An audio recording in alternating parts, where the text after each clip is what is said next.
The Voidborn Collective appeared without warning. Their black ships emerged from the darkness between stars, attacking peaceful worlds along the outer rim of the galaxy. No one knew where they came from or what they wanted. They only knew destruction, followed wherever the Voidborn went.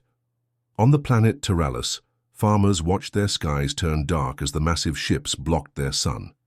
Within hours, their world burned. The Voidborn did not communicate or make demands. They simply took what they wanted and left nothing alive. 17 worlds fell in just 1 month. The pattern was always the same. The black ships would appear, unleash swarms of smaller craft, and begin harvesting everything of value. People, resources, technology, all disappeared into the massive ships. The Galactic Coalition, which had maintained peace among 200 species for over 1,000 years, faced its greatest threat.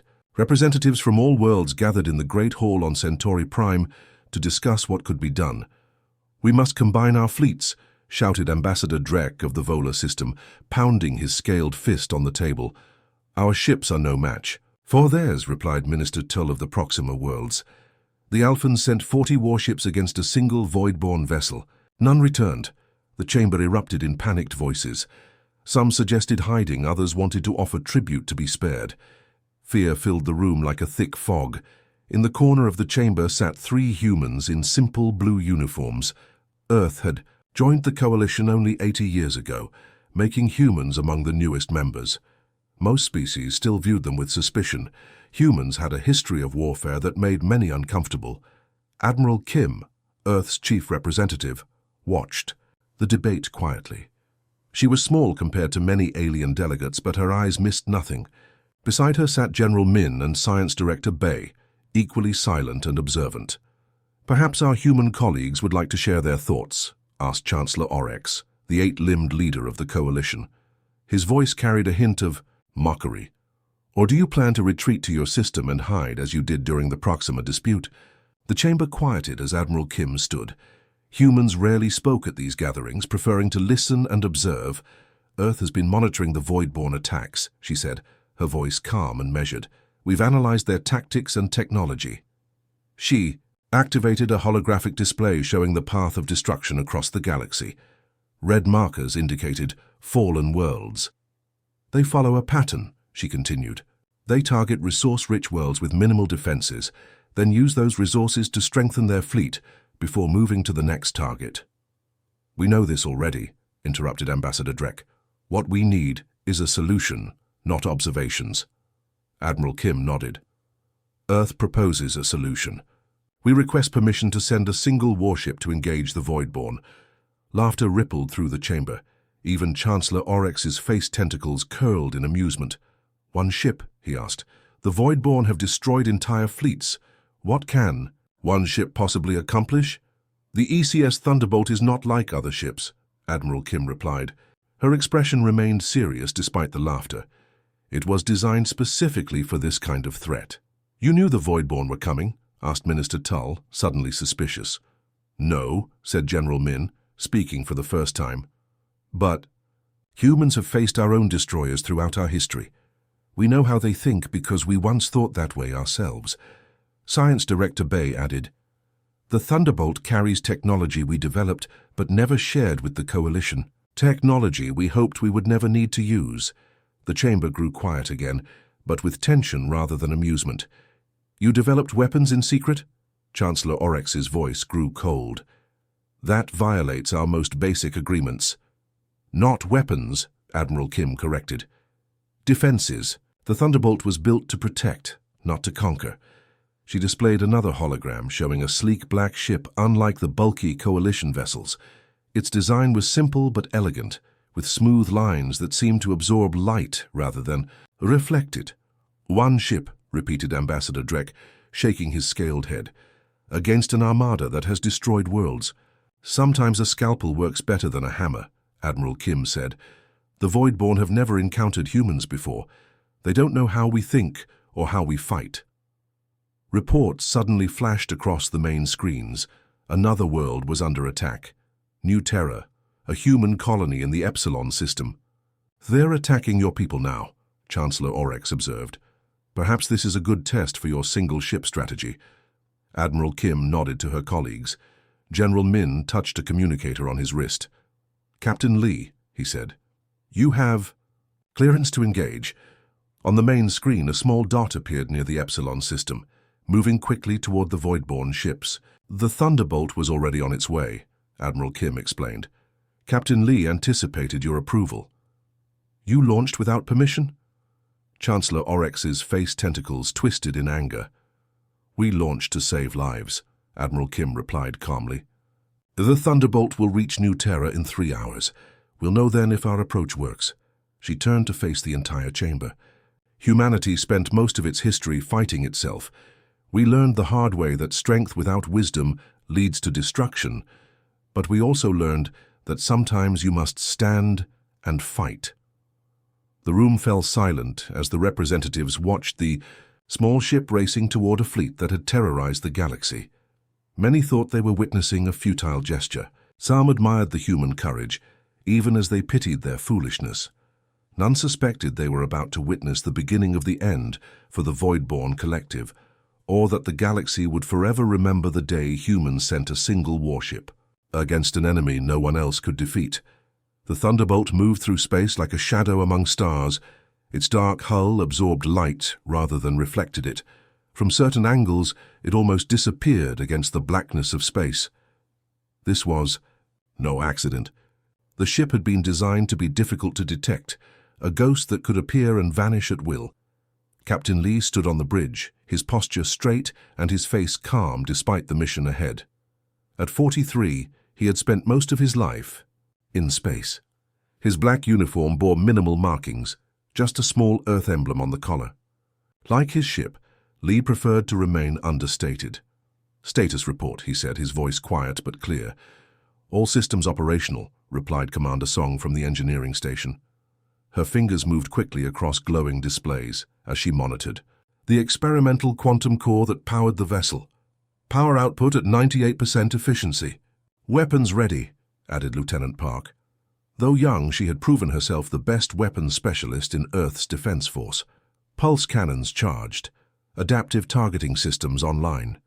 Defensive systems green, reported Tactical Officer. Han, the oldest member of the crew, Han had survived 3 major space conflicts before joining the Thunderbolt. Shield matrices balanced, countermeasures standing by. Navigator Choi completed the bridge crew. Course to New Terra plotted. ETA 2 hours, 43 minutes at current speed. Lee nodded, satisfied. His crew was small, just 28. People total, but each had been selected for exceptional abilities. The Thunderbolt didn't need hundreds of crew members like coalition vessels. Its systems were largely automated, coordinated by an artificial intelligence more advanced than anything the coalition had developed. Iris situation update, Lee said to the air. A soft blue light pulsed in the center of the bridge. Voidborn vessels have established orbit around New Terra, replied a calm female voice. Their harvester ships have begun descent to the surface. Colony defenses are failing. Estimated time until complete planetary systems failure, 1 hour, 12 minutes. Iris Integrated Response Intelligence System was humanity's greatest technological achievement. Unlike standard computers, Iris could learn and adapt in real time. She could predict enemy tactics, sometimes before the enemy themselves had formulated them. Can we arrive before the harvesters complete their work? Lee asked. Negative, Captain, Iris responded. Not at current speed. Lee exchanged glances with Navigator Choi. Options. Choi hesitated. We could use the gravity drive. It's never been tested at full capacity, but theoretically it could cut our arrival time to 38 minutes. The gravity drive was another. Human innovation. A system that could bend space-time around the ship, allowing it to move faster than conventional engines while using less energy. The technology was experimental and dangerous. The drive's safety margins are minimal, warned Commander Song. We could lose containment, and if we arrive too late, we lose the colony, Lee replied. He took a moment to consider, then decided. Prepare the gravity drive, all crew to secure stations. Warnings sounded throughout the ship as everyone prepared for the experimental jump. The Thunderbolt's hull creaked as gravitational forces began to build around it. Drive engaging in 3, 2, 1, announced Commander Song. Space seemed to ripple around the ship. Stars streaked and blurred. The Thunderbolt shot forward at impossible speed, riding a wave of distorted space-time. Inside, the crew felt strange pressure as artificial gravity struggled to compensate. Displays flickered. For 17 tense minutes, the ship rode the gravitational wave, approaching new Terra system. Navigator Choi finally announced, her voice strained. Preparing to disengage gravity drive. The ship shuddered violently as it returned to normal space. Warning lights flashed across engineering displays. Power fluctuations in the main core, reported Commander Song, her fingers dancing across controls. Stabilizing now. The view screen cleared to show new Terra, a blue-green world with 3 small moons. Orbiting the planet were 7 massive black ships, their designs angular and predatory. Smaller craft swarmed from their bellies toward the surface. Void-borne vessels detected, announced Iris. They have not yet noticed our arrival. Tactical analysis, ordered Lee. The largest vessel appears to be their command ship, Han reported, studying sensor data. It's coordinating the harvester activities. Our scans show it contains a central neural hub that broadcasts instructions to the smaller vessels. Lee considered this information. So the smaller ships depend on instructions from the command vessel? Affirmative, confirmed Iris. Intercepted communications suggest a hierarchical control structure. Without commands, the harvesters would become disorganized, a strategy formed in Lee's mind. Lieutenant Park, target the command ship's communication. Array. Navigator Choi, plot an approach that keeps us in their sensor blind spots as long as possible. Sir, the colony defenses are failing, Officer Han reported. They won't last another 20 minutes. Then we have 19 minutes to make a difference, Lee replied. Everyone clear on the plan? We disable their command structure, disrupt the harvesters, and protect the colony until reinforcements arrive. His crew nodded, determination on their faces. The Voidborn have never faced humans in combat, Lee added quietly. They don't know what we're capable of. Let's show them. The Thunderbolt powered up, its systems humming with energy. It slipped between the shadows of New Terra's moons, approaching the Voidborn fleet undetected. On the colony below, terrified settlers watched as the black ships of their nightmares descended from the sky. They had no way of knowing that humanity had sent its answer to the Voidborn threat. No way of knowing that a single warship, designed with all the ingenuity and determination that humans could muster, was about to change the course of the invasion. And as the Thunderbolt prepared to engage, Captain Lee gave one final order. Begin recording all tactical data. Whatever happens here today, the rest of humanity needs to know the Voidborn can be fought. They can be defeated. The bridge crew tensed, ready for battle. The galaxy was about to witness what one human ship could do against the terror that had swept through the stars unchallenged. The Thunderbolt glided silently through space, hidden in the shadow of New Terra's smallest moon. From the bridge, Captain Lee watched the Voidborn ships on the main display. 7 massive vessels surrounded the human colony world, their black hulls absorbing the light of the system's sun. Smaller harvester ships descended toward the planet's surface like deadly rain. They still haven't detected us, Lieutenant Park said, her voice low as if the enemy might hear through the vacuum of space. Their sensor technology is advanced but predictable, Iris explained. They scan for energy, signatures and radiation patterns common to coalition vessels. And we're not a coalition vessel, Lee replied with the hint of a smile.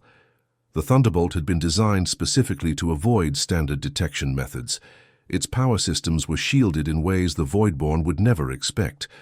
Colony defensive shields are at 12%, Officer Han reported. They can't hold much longer. Lee studied the enemy formation. The command ship hung back, protected by the other vessels as it coordinated the attack. That would be their target. Navigator Choi, plot a course that will bring us directly behind their command vessel, Lee ordered. Lieutenant Park, prepare the pulse cannons. We'll have one chance to strike before they realize we're here. The harvester ships have breached the colony's outer defenses, Iris announced. Estimated time until they reach the main settlement. 8 minutes. Lee nodded. Then we move now. Commander Song, Divert all non-essential power to engines and weapons. The Thunderbolt systems hummed as power shifted. The lights on the bridge dimmed slightly as energy flowed to more critical systems. Course plotted, Choi confirmed. Ready on your mark. Execute, Lee commanded. The ship slipped from the moon's shadow and accelerated toward the Void-born fleet. For precious seconds they moved undetected, closing the distance to the command ship. 3,000 kilometers. 2,000. 1,000. Energy spiked from the nearest Void-born vessel, Han warned. They've spotted us. Too late, Lee replied. Lieutenant Park. Fire.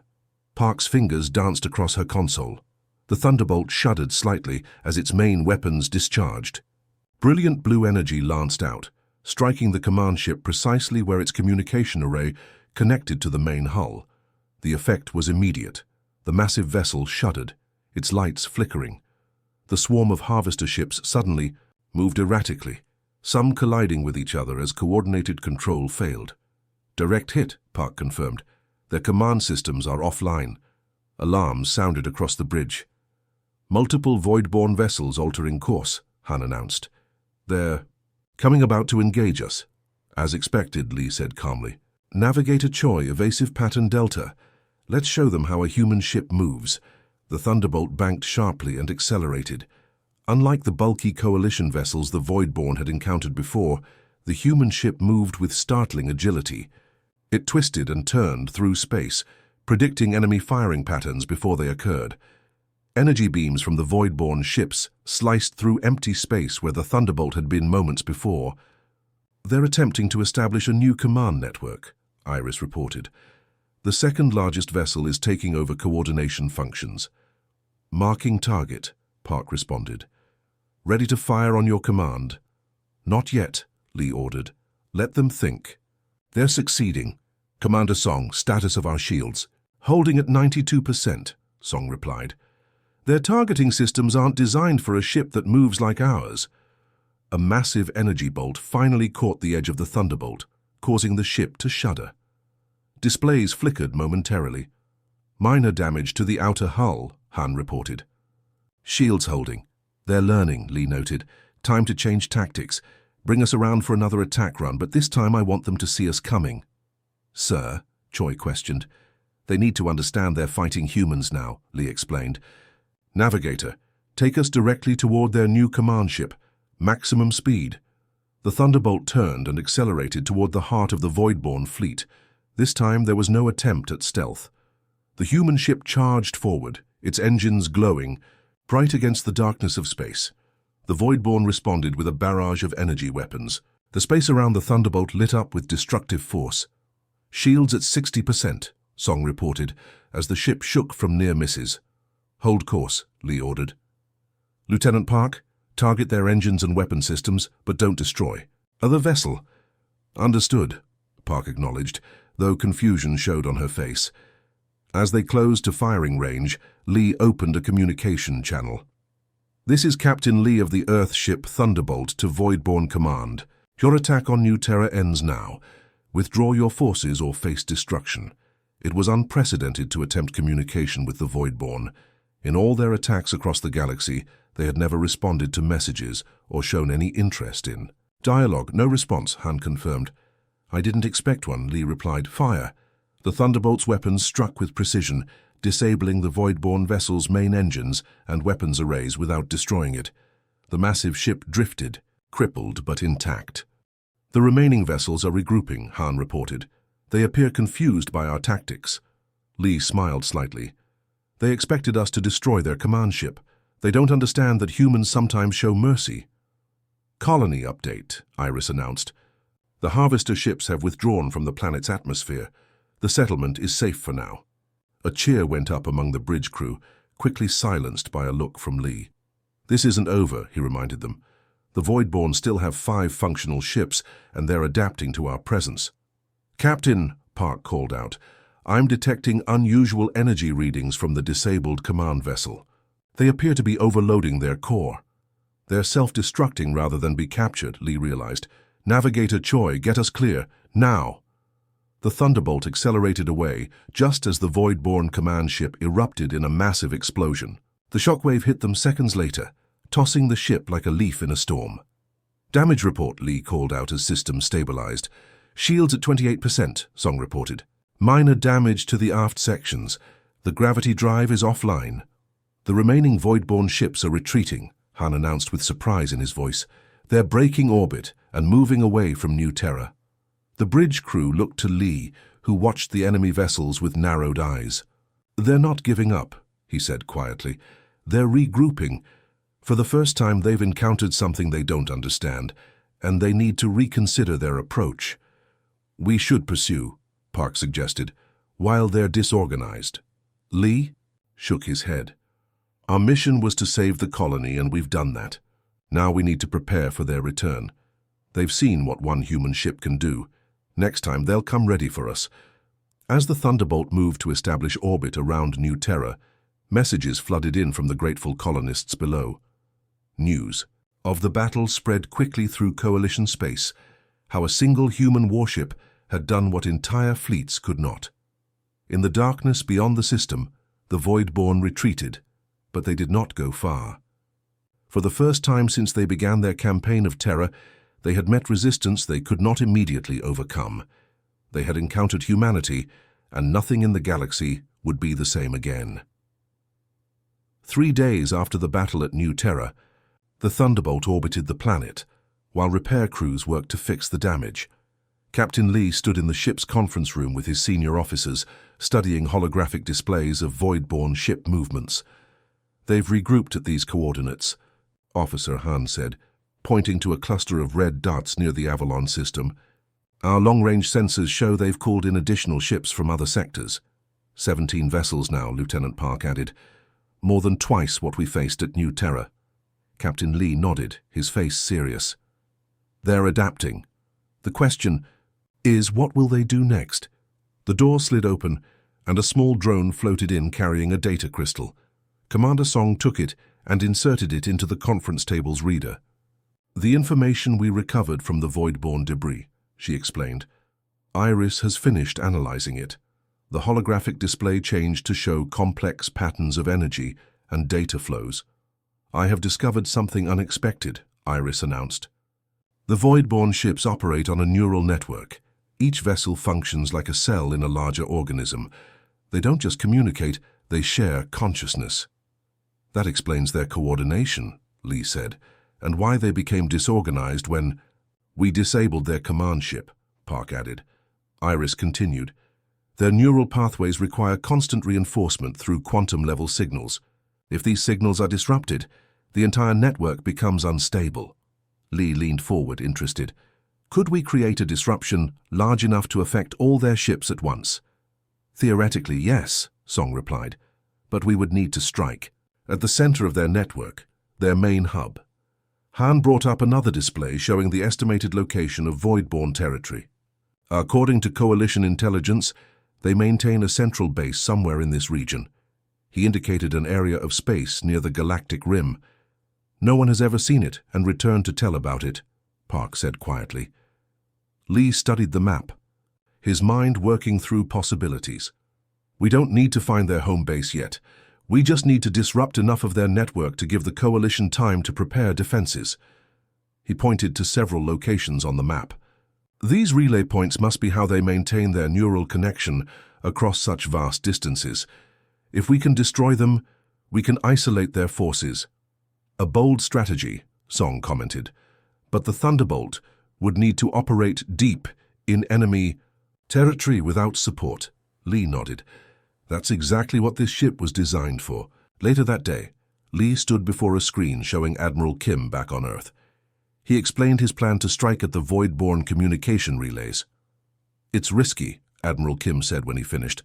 "The Coalition Council is pressing for us to join. Our ship with their fleet for a direct confrontation. That's what the void-borne expect," Lee replied. "They're gathering their forces for a large-scale battle, but fighting them on their terms won't work." Admiral Kim was silent for a moment. "The Council won't like this. They want visible action, ships fighting ships." "With respect, Admiral, we didn't build the Thunderbolt to fight like everyone else. We built it to win." After a long pause, Admiral Kim nodded.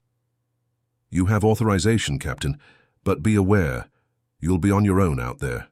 the Thunderbolt, departed New Terra the next morning, slipping away quietly while coalition vessels arrived to protect the colony. Using its advanced stealth systems, the human ship traveled undetected toward the first relay point. 5 days later, they reached their target, a small, automated station orbiting a dead moon.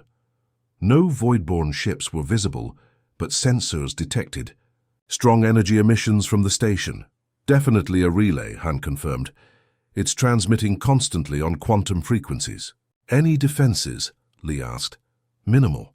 They never expected anyone to find this place, let alone attack it. Lee nodded. Prepare a precision strike. I want that relay destroyed completely. The Thunderbolt moved into position and fired a single powerful shot. The relay station exploded in a brief flash of light. Confirmed destruction, Park reported. Wait, I'm detecting unusual energy patterns in nearby space. Before Lee could respond, space itself seemed to ripple. A void-borne ship appeared, seemingly from nowhere. They have some kind of cloaking technology, Song said, surprised. Our sensors didn't detect it. Evasive maneuvers, Lee ordered. The Thunderbolt twisted away as the void-borne vessel fired. Energy beams sliced through space where they had been moments before. They were waiting for us, Han realized. They guessed our strategy. Then we changed strategies, Lee replied calmly. Lieutenant Park, target their propulsion systems. The Thunderbolt circled back, firing precisely at the enemy ship's engines. The void-borne vessel shuddered as systems failed, but continued firing. Their weapons are still operational, Park warned. Navigator Choi, bring us in close, Lee ordered. I mean really close, inside their defensive perimeter. Choi looked surprised but followed the order. The Thunderbolt dove toward the much larger void-borne ship, closing to a distance of less than 100 meters. They can't fire their main weapons this close without hitting themselves, Lee explained. Commander Song prepared to deploy the pulse device. Song worked quickly at her station. Device ready, but at this range, it might affect our systems. 2. Understood. Everyone prepare for temporary systems failure. The Thunderbolt released a small object that attached to the void-borne ship's hull. Seconds later, it pulsed with blinding energy. Both vessels went dark as the electromagnetic pulse disrupted all electrical systems. In the darkness of the bridge, Lee remained calm. Backup systems online in 3, 2, 1. The Thunderbolt's lights flickered back on as emergency power engaged. The void-borne ship remained dark and adrift. The pulse worked better than expected, Song reported. Their systems are completely offline. And there's more, Han added excitedly. When the relay was destroyed, I detected energy fluctuations from 3 nearby star systems. There must be more relays there, Lee nodded. Then we have our next targets. The void-borne network is more vulnerable than they realize. As the Thunderbolt moved away from the disabled enemy ship, Lee looked at his crew. This is just the beginning. One relay down, many more to go. We're going to dismantle their network piece by piece until they have no choice but to face us directly. Human ship disappeared into the darkness of space, heading toward its next target. The counteroffensive had begun, and for the first time since they appeared, the Void-born were no longer the hunters, they were becoming the hunted. 23 days after leaving New Terra, the Thunderbolt moved through space scarred but undefeated. The small human ship had destroyed 11 relay stations and disabled 17 Void-born vessels. Each victory revealed more about the enemy's network, and each battle taught Captain Lee and his crew new tactics. The Void-born had never faced an opponent like humanity before. They had conquered species who fought with brute force, or those who surrendered without resistance. But humans fought differently, adapting, learning, and striking where least expected. Captain Lee stood on the bridge, looking more tired than when the mission began. His uniform was wrinkled from days without proper rest, but his eyes remained sharp and focused. "Status report," he said. "Iris has completed analysis of the data from the last relay station," Commander Song reported. "We've identified the location of their central hub." A hologram appeared showing a massive structure orbiting a dead star in a remote system. The Void-born central hub dwarfed any ship or station anyone had ever seen.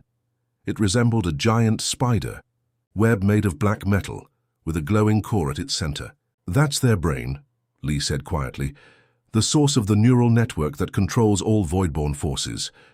Sensors indicate over 30 voidborn ships protecting it, Officer Han added. They've consolidated their remaining forces to defend their hub.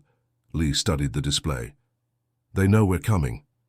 Sir, we should wait for coalition support, Lieutenant Park suggested. Admiral Kim reports their fleet will be ready in 6 days. Lee shook his head. In 6 days, the Voidborn could reorganize or relocate their hub. This is our best chance to end their threat permanently. The Thunderbolt has sustained damage from previous engagements, Song pointed out. Shield effectiveness is down to 67%. The gravity drive is still operating below optimal levels, and we're just one ship against their entire remaining fleet, Han added. Lee looked at each of his senior officers. One ship is all we've needed so far. He touched a control, expanding the holographic display. Iris, show me the hub's power. Distribution. The image shifted, revealing energy flows throughout the massive structure. The central core processes all neural commands, Iris explained. It creates the shared consciousness that connects all Voidborn vessels and personnel. Without it, they would function as individuals rather than a collective. Could they operate that way? Lee asked. Unknown, Iris replied. The Voidborn may have evolved to depend on their neural network. Individual operation might be possible, but severely impaired. Lee pointed to a specific section of the hub.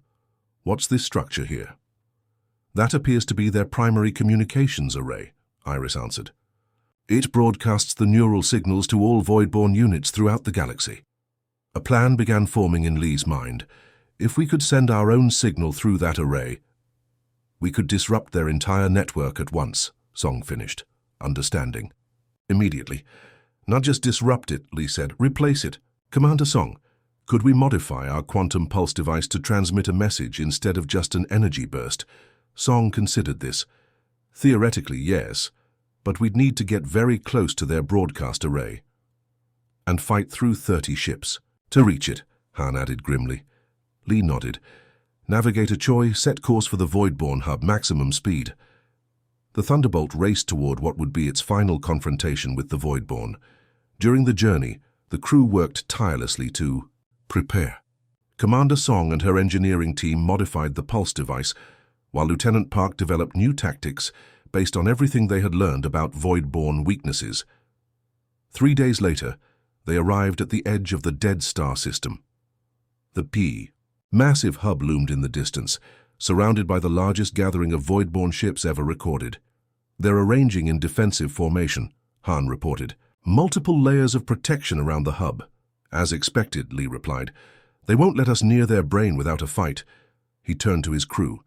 This is what the Thunderbolt was built for. This is why Earth sent one ship instead of a fleet. We don't need to defeat their armada. We just need to reach that broadcast array. The plan was daring to the point of being called suicidal. The Thunderbolt would use its gravity drive to create a distortion in space-time, essentially, bending space around them to slip past the outer defensive line. It would leave the ship's systems drained, but if successful would place them much closer to their target. All stations report ready, Song announced. Lee took a deep breath. Begin the approach. Gravity drive on my mark.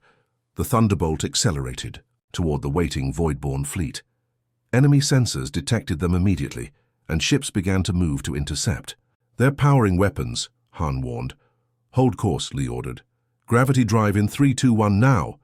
Space twisted around the ship as the experimental drive engaged at full power.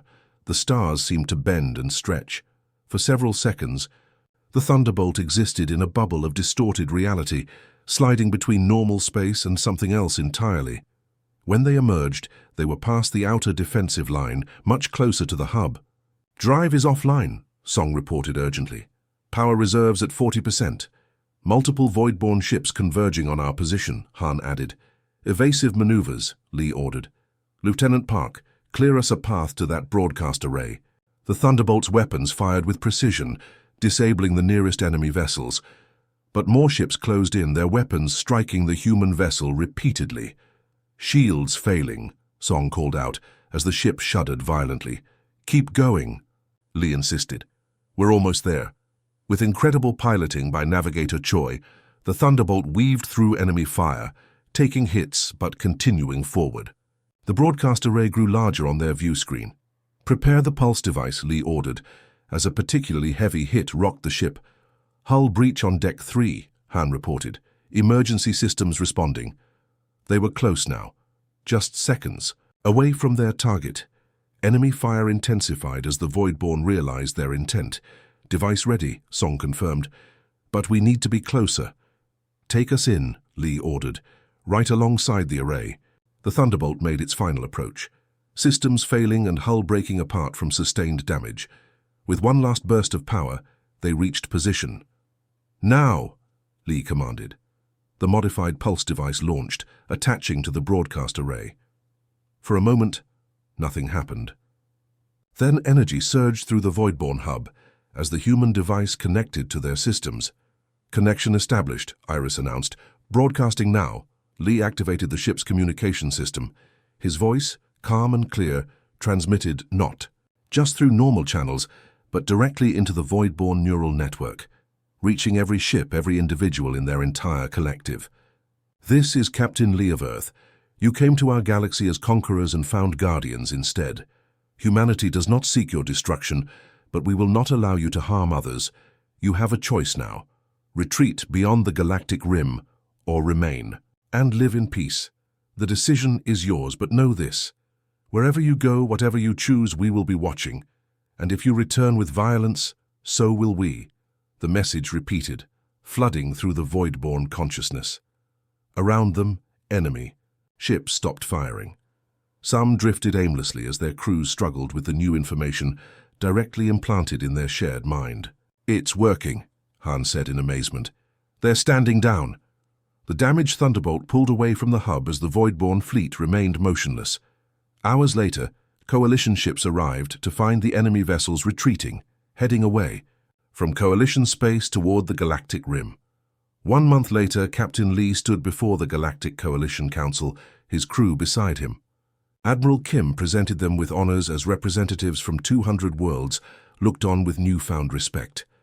"With one ship," Chancellor Oryx announced, "humanity showed us that sometimes understanding your enemy is more powerful than destroying them.